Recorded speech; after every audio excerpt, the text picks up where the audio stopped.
বাপজিরা আমার, কোরআনুল কারীমের প্রথম হক, যদি কোরআনুল কারীমকে আপনি মানতে চান, কোরআনুল কারীমের প্রথম হক হলো কোরআনুল কারীমকে সহিহ এবং শুদ্ধ করে তেলাওয়াত করা। বাদান কোরআনুল কারীমকে সহিহ এবং শুদ্ধ করে তেলাওয়াত করা হলো ফরজ। সুবহানাল্লাহ বলেন। ওই মানুষটার জিন্দেগির চাইতে ব্যর্থের জিন্দেগি আর কারো নাই। যেই মানুষটার ঘরে কোরআন আছে কিন্তু পড়তে জানে না, ব্যর্থের জিন্দেগি। ও আমার বন্ধুগণ, কারণ কোরআনুল কারীম, পুরা কোরআনটাই হলো একটা প্রেমের কিতাব। কোরআনুল কারীম হলো বাগান, যাদের চোখ আছে, কোরআনুল কারীম হলো আল্লাহ দেখার আয়না। বাপজিরা আমার, চোখটা তেমন হওয়া লাগবে। পুরা কোরআনুল কারীমটাই হলো আল্লাহ দেখার আয়না। কোরআনুল কারীম হলো আপনার প্রেম পত্র, প্রেমের চিঠি, প্রেমের কিতাব। রব বলেন, কুল ইন কুনতুম তুহিব্বুনাল্লাহ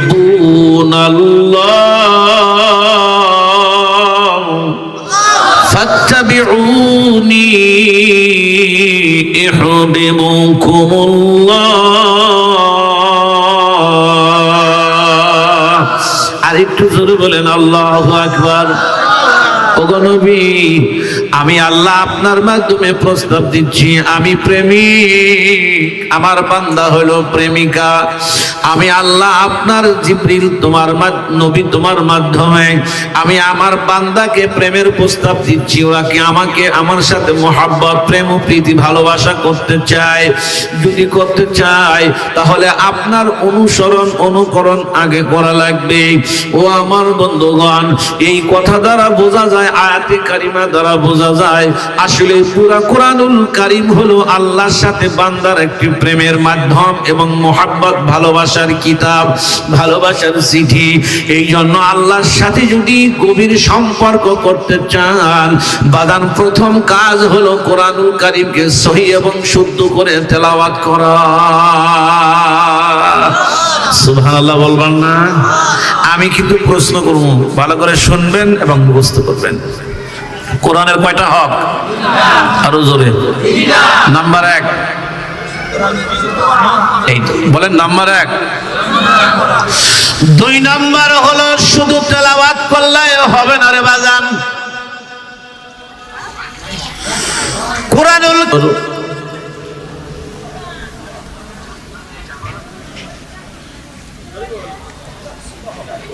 ইসিদাহ ফজলুল উলুম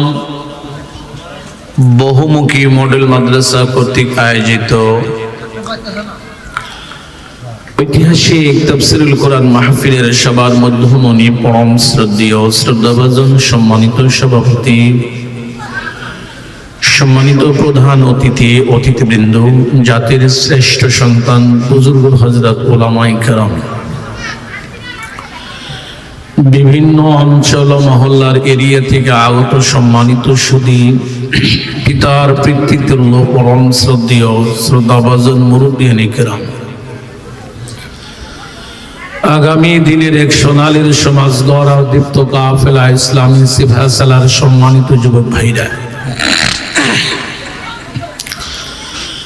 মহান রবের দরবারে শুকর ও সুজুদ যে রব, যে মালিক, দিনের নিসবতে উলামা হযরতের সোহবতে কোরআন সুন্নাহর আলোকে জীবন গড়ার লক্ষ্যে আল্লাহর সন্তুষ্টি এবং জান্নাতের মেহমান হওয়ার লক্ষ্যে আল্লাহ পাক আমাদেরকে কিছু সময় দ্বীনি মুযাকারা করার সুযোগ দিলেন। মাবুদের দরবারে শুকর এবং সুজুদ, সকলেই জবান খুলে বলি আলহামদুলিল্লাহ।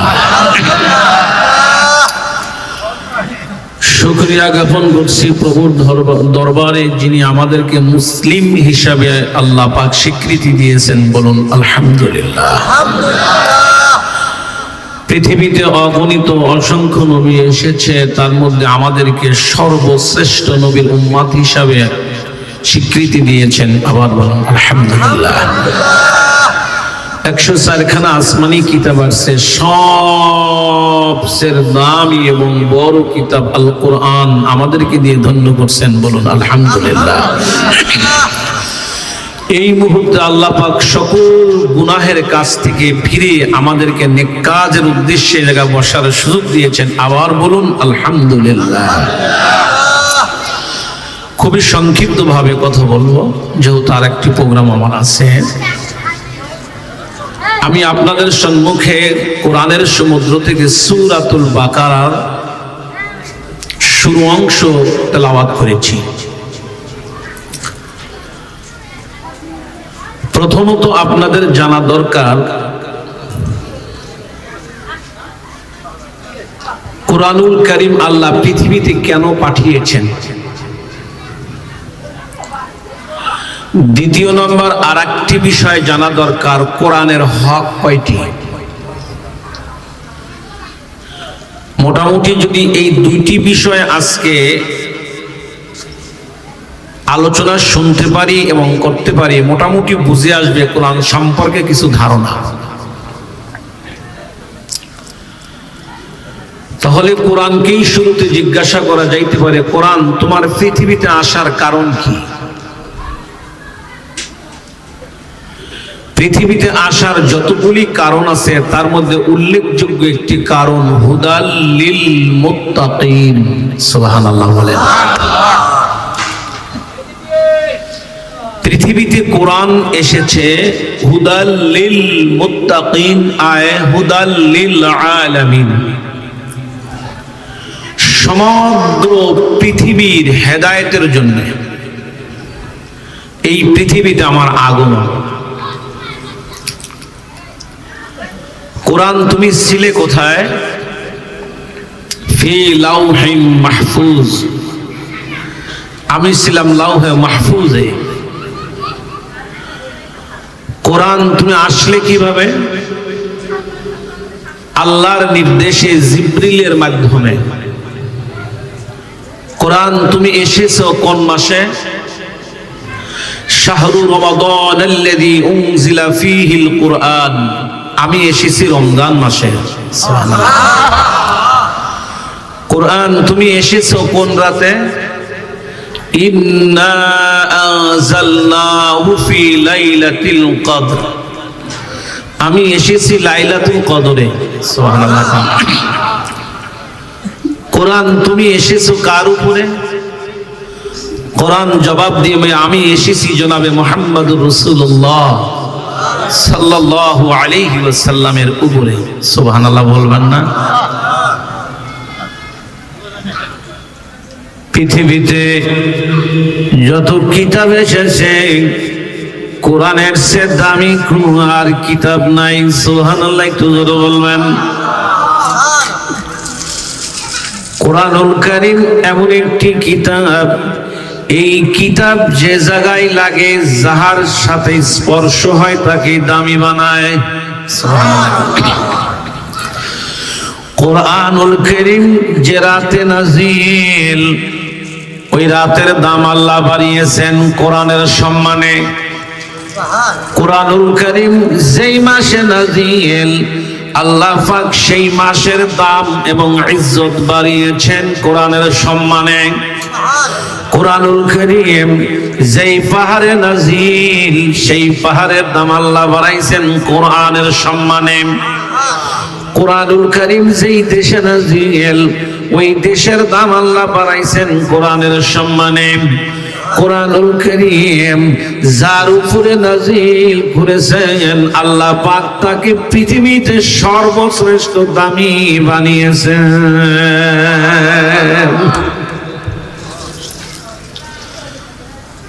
কোরআনকে জিজ্ঞেস করেন, কোরআন পৃথিবীতে আসার মূল কারণ কি, কিসের জন্য তুমি এসেছো? কোরআন জবাব দেয়, আমার আসার কারণ কিতাব আনজালনা ইলাইকা লিতুখরিজান নাসা মিনাজ যুলুমাতি ইলান নূর।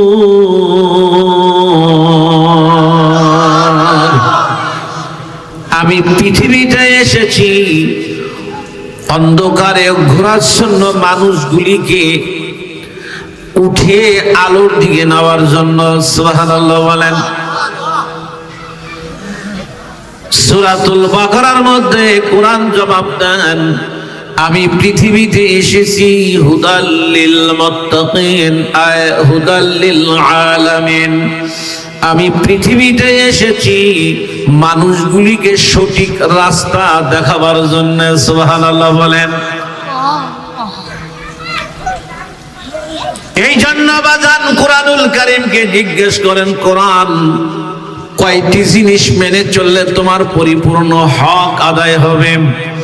বাজান পৃথিবীর মধ্যে বর্তমান সবচাইতে বড় এবং শ্রেষ্ঠ আলেম বাজান পাকিস্তানে, যার বাড়ি বাজান সাবেক বিচারপতি আলহাজ হযরত মাওলানা মুফতি আল্লামা তুকি উসমানী হাফিজাহুল্লাহ, উনি লেখেন কোরআনুল কারীমের 3টা হক আছে। এই 3টা হক যারা পালন করবে তারা যেন পুরা কোরআনের হকই পালন করলো। বলুন কোরআনের কয়টা হক? 3টা হক। নাম্বার 1, প্রথম কোরআনুল কারীমকে সহিহ এবং শুদ্ধ করে তেলাওয়াত করা।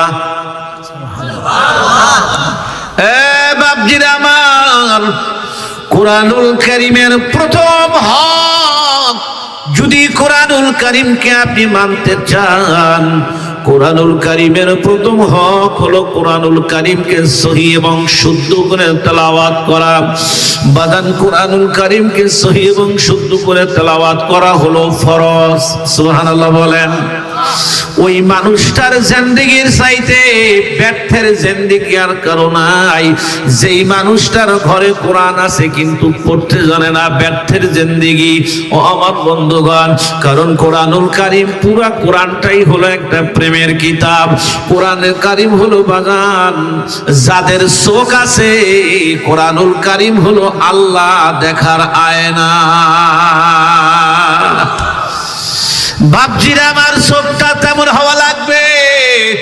পুরা কোরআনুল কারীমটাই হলো আল্লাহ দেখার আয়না। কোরআনুল কারীম হলো আপনার প্রেম পত্র, প্রেমের চিঠি, প্রেমের কিতাব। রব বলেন, কুল ইন কুনতুম তুহিব্বুনাল্লাহ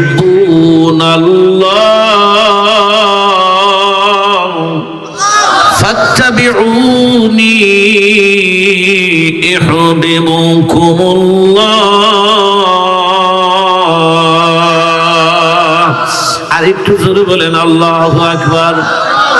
ওগো নবী, আমি আল্লাহ আপনার মাধ্যমে প্রস্তাব দিচ্ছি, আমি প্রেমিক, আমার বান্দা হলো প্রেমিকা। আমি আল্লাহ আপনার জিবরিল তোমার নবী তোমার মাধ্যমে আমি আমার বান্দাকে প্রেমের প্রস্তাব দিচ্ছি। ওরা কি আমাকে আমার সাথে মোহাব্বত, প্রেম ও প্রীতি, ভালোবাসা করতে চায়? যদি করতে চায় তাহলে আপনার অনুসরণ অনুকরণ আগে করা লাগবে।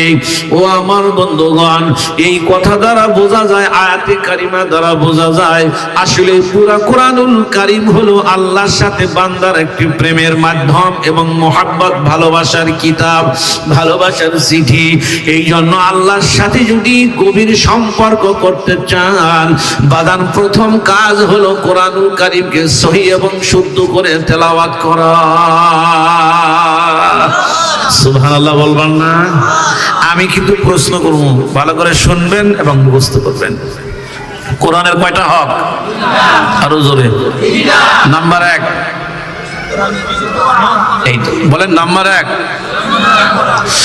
2 নাম্বার হলো শুধু তেলাওয়াত করলে হবে না রে বাজান।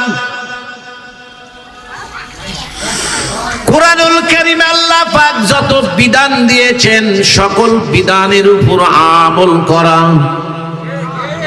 সুবহানাল্লাহ কোন? মুরব্বির আগে একটা গল্প বলতেন, যদিও আগের মুরব্বিদের তেমন শিক্ষা বিদ্যা ছিল না, লোকগুলি ভালো ছিল।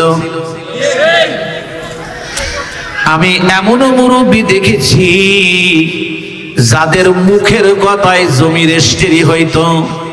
জান তাড়াতাড়ি, মুখের কথায় কি হতো? জমি রেজিস্ট্রি হতো। এখন কি তাই? কথা কয় না, ওই যে টাকা নিয়েই দেয় না। ঠিক আছে, আগের যুগের মুরব্বীরা বিদ্যা বুদ্ধি যদিও কম ছিল, লোকগুলি বড় খাঁটি ছিল। মুরব্বীদের মুখে একটা কথা শুনেছি, যার পালে আছে গরু না বয় হাল, তার দুঃখ চিরকাল। কথা কয় না, কথাটা কিন্তু অনেক গুরুত্ব। যার পালে আছে গরু না বয় হাল, তার দুঃখ। মুসলমান আজ নির্যাতিত, মুসলমান আজ বঞ্চিত, লাঞ্ছিত, অপমানিত। মূল কারণ কি? মূল কারণ হলো একটাই, মুসলমানের ঘরে আছে কোরআন, অথচ কোরআনের পুরো আমল নাই। আজ থেকে নিয়ে 1550 বছরের আগের ইতিহাসটা দেখেন। নবী মুহাম্মদুর রাসূলুল্লাহ সাল্লাল্লাহু আলাইহি ওয়াসাল্লাম এমন সময় দুনিয়াতে এসেছিলেন, পুরা জগৎটা ছিল অন্ধকারে বাজান ঘোরাচ্ছন্ন। আল্লাহ নবী কিভাবে তামাম পৃথিবীতে কোরআনের আলো জ্বালিয়ে দিলেন ও আমার বন্ধুগণ, তার মূল কারণ হলো আল্লাহ রাসূল জনাবে মুহাম্মদুর রাসূলুল্লাহ সাল্লাল্লাহু আলাইহি ওয়াসাল্লাম শুধু কোরআন শরীফ তেলাওয়াতই করেন নাই বাগান, কোরআনের উপর পরিপূর্ণ কিন্তু আমল করেছেন ও আমার বন্ধুগণ। এই জন্য মুসলমান জাতি যদি আজকে লাঞ্ছিত, অপমানিত, বঞ্চিত থেকে বাঁচতে চায়, তাহলে মুসলমানের কোরআনুল কারীমের আমলের কোনো বিকল্প নাই। জোরে বলেন। এক নম্বর হলো কোরআনুল কারীম সহিহ এবং শুদ্ধ করে তেলাওয়াত করা। বলেন এক নম্বর কি? দুই নম্বর কোরআনের বর্ণিত যতগুলি বিধান আছে তার উপর আমল করা। বলেন কি করা? আমল করা। আল্লাহ রাসূল বলেন, আর আল্লাহ রাসূলকে লক্ষ্য করেন আমার আল্লাহ বলেন, মা আতাকুমুর রাসূল ফাখুযুহু ওয়া মা নাহাকুম আনহু ফাতাহু। নবী যেই জিনিসগুলো নিয়ে আসছে তা ধরো, নবী যাহা ছাড়তে বলছেন তাহা ছাড়ো। অর্থাৎ 63 বছরের জিন্দেগির মধ্যে আমার নবী 40-এর পরে 23, এই 23 বছরে যতগুলি বিধান আল্লাহর নবীর উপরে বাদান অবতীর্ণ হয়েছে, পরিপূর্ণ আমল করা। অর্থাৎ নবীজি যা করতে বলছেন তা করা, নবীজি যা ছাড়তে বলছেন তা ছেড়ে দেওয়া। অর্থাৎ বাজান কোরআনুল কারীমের বাজান রে বিসমিল্লাহর বা আর মিনাল জিন্নাতি ওয়ান নাস, নাসের সিন, বাজান বা থেকে নিয়ে সিন পর্যন্ত যতগুলি বিধান আছে প্রত্যেকটা বিধান পঙ্খানুরূপে আমল করার নাম হলো 2 নম্বর কোরআনের হক। এক নম্বর কোরআনুল কারীম সহিহ এবং শুদ্ধ করে তেলাওয়াত করা। 2 নম্বর হলো কোরআনুল কারীমের বর্ণিত সকল আদেশ এবং নিষেধের উপর কি করা? আমল করা। 3 নম্বর হক কোরআনুল কারীমের উপরে বাজান কোরআনুল কারীমের বিধান সব জায়গায় বাস্তবায়নের চেষ্টা করা। সুবহানাল্লাহ কয় না রে? আমরা শুধু শুনছি ইসলাম শান্তির ধর্ম, জোরে কয় না? ঠিক না ভাই? ঠিক। কিন্তু আসলে কি শান্তি আমাদের আছে? এই দেশে 95% মুসলমান। বলেন তো পুরো শান্তিতে কি আমরা আছি? কেন নাই? বলে কোরআন ঠিকই আছে, যার পালে আছে গরু না বয় হাল, তার দুঃখ কি? কোরআন ঠিকই আছে, কিন্তু কোরআনুল কারীমকে আমরা বিশেষ জায়গায় রেখে দিয়েছি, কোরআনুল কারীমকে ঘরের তাকের উপরে রেখে দিয়েছি, কোরআনুল কারীমকে শুধু মসজিদে রেখে দিয়েছি, শুধু মাদ্রাসায় রেখে দিয়েছি। কোরআনুল কারীম শুধু সহিহ এবং শুদ্ধ করে তেলাওয়াত করতে পারি। কোরআনুল কারীম বাগান শুধু আমল, কিছু কিছু বিষয় আমল করতেছি, আমল করতে পারছি, কিন্তু কোরআনের বিধান সব জায়গায় না থাকার কারণে বাগান আমাদের 100% 100% শান্তি নাই। কিন্তু বাংলাদেশের মধ্যে যতগুলি রাষ্ট্র আছে তার পৃথিবীতে যতগুলি রাষ্ট্র আছে, বাংলাদেশ সহ পৃথিবীতে যতগুলি রাষ্ট্র আছে তার মধ্যে একটা রাষ্ট্র হলো আফগানিস্তান। কথা কয় নাকি? নাম বলেন কি? বাজান, সেইখানে শান্তি আর শান্তি। সুবহানাল্লাহ। রাত 3টার সময় আমার মা হেঁটে যাবে, আমার বোন হেঁটে যাবে, কোনো ভয় নাই, কোনো ডাকাতের ভয় নাই, চোরের ভয় নাই, ধর্ষকের ভয় নাই। বুকে হাত দিয়ে বলেন তো, আমার মেয়ে আপনার মেয়ে, আমার মা আপনার মা, এই জায়গায় রাত 12টার সময় হেঁটে যাওয়ারও কি কোনো নিশ্চয়তা আছে? অথচ মুসলমান 95%। বাজানার একটা কথা জিজ্ঞাসা করি, আফগানিস্তানে দোকান বন্ধ করে রেখে দোকানদার বাড়ি যায়, দোকানদার না থাকলেও দোকানদারি চলে। বাজান কেন চলে? কারণ আফগানিস্তানের মানুষ জানে চুরি করলে খবর আছে। কি কথা বলেন না কেন? তাহলে বাজান আফগানিস্তানে কত শান্তি, অর্থনীতি দিক দিয়ে কত শান্তি। বাজান আফগানিস্তানে চুরি নাই, ডাকাতি নাই, রাহাজানি নাই, বাজান কোনো ধর্ষণ নাই, বাজান একে অপরে খুনাখুনি নাই। কেন নাই? আফগানিস্তানে কোরআন তেলাওয়াত আছে, কোরআনের আমল আছে এবং কোরআনের বিধান বাস্তবায়ন আছে। আমাদের দেশের মানুষ বিভিন্নভাবে বিভক্ত। আমাদের দেশে অশান্তির মূল কারণ হলো কোরআনুল কারীমের তেলাওয়াত আছে, মাদ্রাসা আছে, মসজিদ আছে, বাজান কোরআনুল কারীমের তেলাওয়াত আছে, কোরআনুল কারীমের উপর কিছু আমলও আছে, কিন্তু কোরআনুল কারীমের বিধান নাই।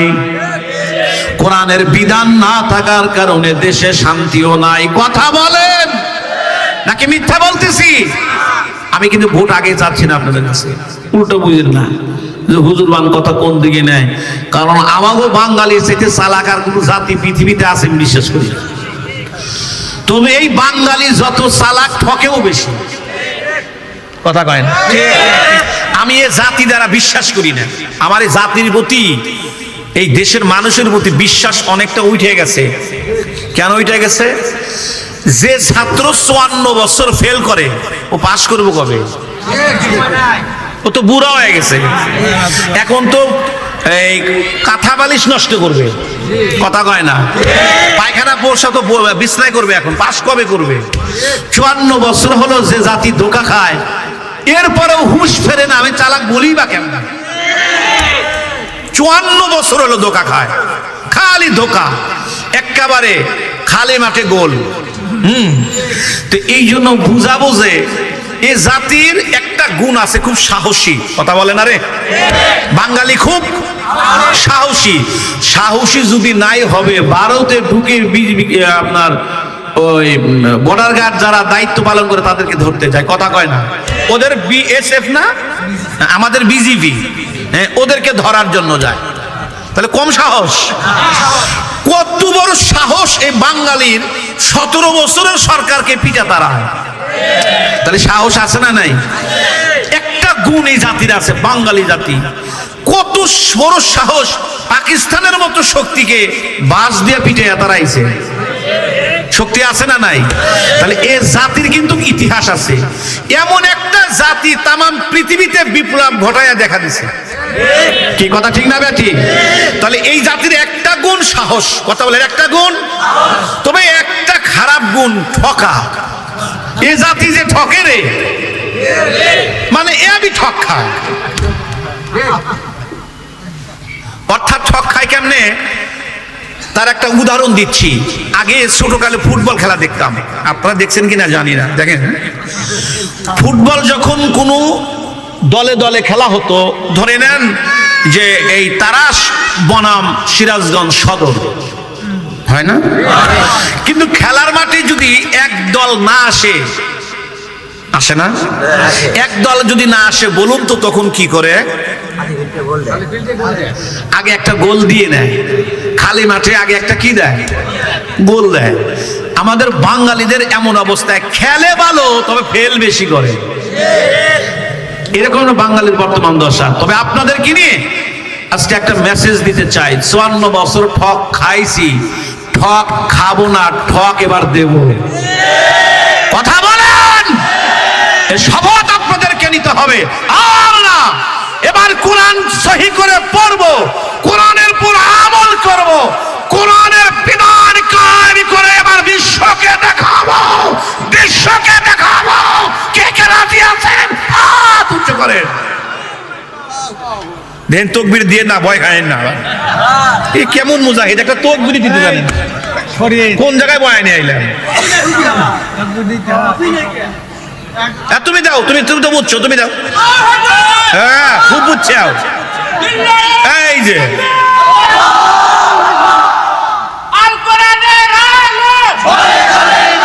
সংসদে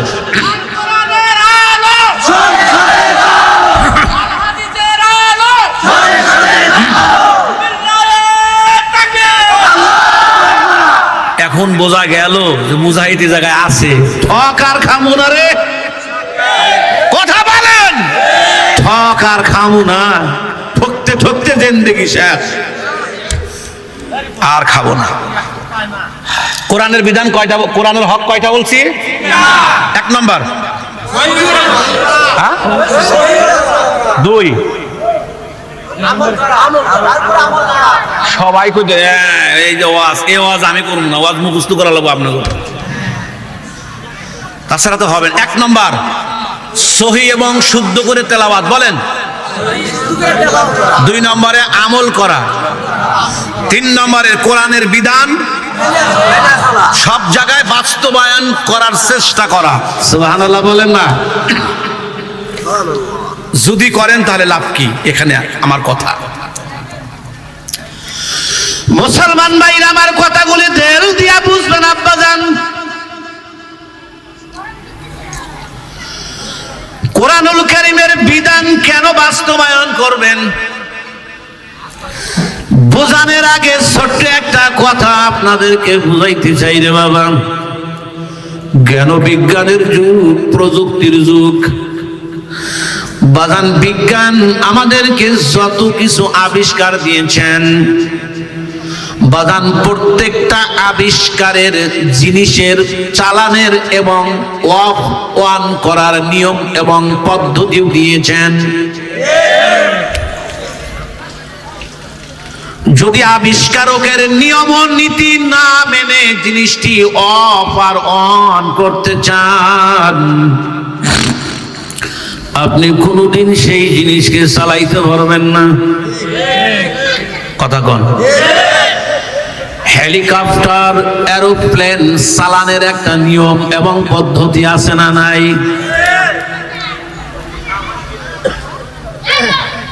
উপরে ওঠার পরে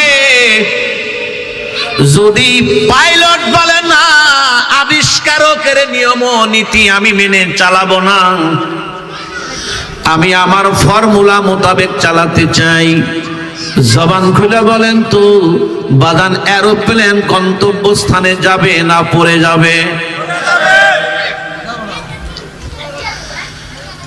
ব্যবহারের জন্য সকলে একটা মোবাইল ফোন ইউজ করেন। এই মোবাইল ফোন কেনার সময় দোকানদার একটা ক্যাটালগ দিয়েছিল, মোবাইল ফোন এইভাবে চালাতে হয়, এইভাবে অন করতে হয়, এইভাবে অফ করতে হয়। ক্রেতা কেনার পরে যদি বলে আমি আমার টাকা দিয়ে কিনেছি, যেমন ইচ্ছে আমি তেমন চালাবো, যা ইচ্ছে আমি তাই করব, আবিষ্কারকের নিয়ম নীতি আমি মানব না, বুঝে থাকলে বলুন তো বাবা, ওই মোবাইল ফোনটি ভালো চলবে না নষ্ট হয়ে যাবে? কেন হবে? আবিষ্কারকের নিয়ম নীতি না মানার।